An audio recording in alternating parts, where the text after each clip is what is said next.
तो हेलो दोस्तों। तो हम 9 क्लास के बच्चों के लिए फ्लो ऑफ मोशन की सारी हम न्यूमेरिकल कर रहे हैं। यहाँ पर 3-4 न्यूमेरिकल करा चुका हूँ। तो ये एक और न्यूमेरिकल है, तो आप देख सकते हो। एक फोर्स अप्लाई गया है 5 न्यूटन का। F = 5 न्यूटन दे रखा है। मास बोल रखा है कि m1 है, और एक एक्सेलरेशन इसमें आ जाता है, वो आता है 10-10 ms/s² का। तो और एक और मास दे रखा है m2, मास है m2, उसमें एक्सेलरेशन आ जाता है 20 मीटर/s² का।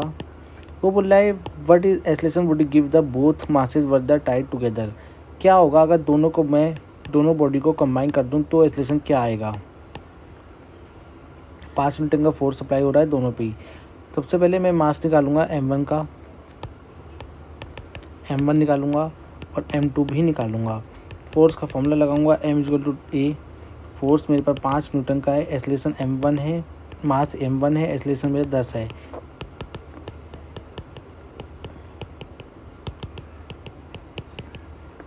.5 kg यहाँ से आ जाएगा। m2 आ जाएगा सिमिलरली यहाँ से फोर्स अपॉन एक्सेलरेशन करके। फोर्स मेरा वही सेम ही रहेगा 5 न्यूटन का। एक्सेलरेशन मेरा 20 आया है इधर 1/4। अगर मैं ना भी करता, डिवाइड ना करता, तब भी मेरा आ जाता। एलसीएम लेके सॉल्व कर लेता मैं। अब मैं टोटल मास मेरा हो जाएगा m1 + m2, जोड़ दूंगा 0.5 और 0.275 को जोड़ूंगा 0.75 kg आ जाएगा। मास मुझे निकालना है, m × एक्सेलरेशन आएगा।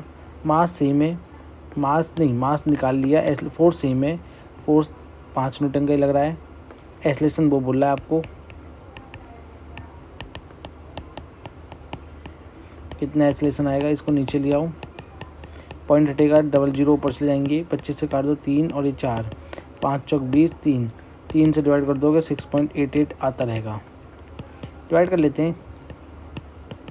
3 × 18 2, फिर पॉइंट, फिर 3 × 18 6.66 चलता रहेगा, जिसे मैं 6.7 कह सकता हूँ।